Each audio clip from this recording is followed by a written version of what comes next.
To learn to play the piano, you need a piano tutor, right? For art also. With a tutor, you can listen to how he explains and every move and how he does it. So for a few minutes a day, see if you could learn a thing or two.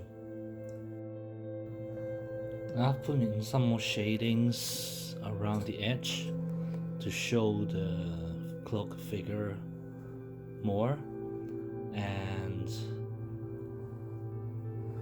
I have darkened this area already, and also filled in some of the areas down here, which is kind of interesting to see that there's repetition of shape here, from narrow to wide and from narrow to wide. So that kind of works out well.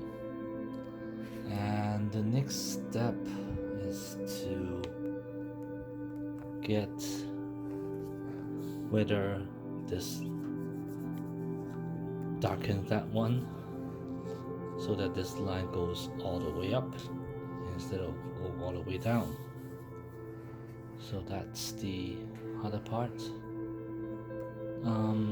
I have also decided to blacken this crescent shape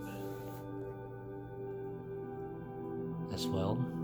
Now if you look at the general layout of the black, I do need some black up there. 1 point, 2 point, and 3 point. 1, 2, 3 to balance the page. I might not add black there, just to make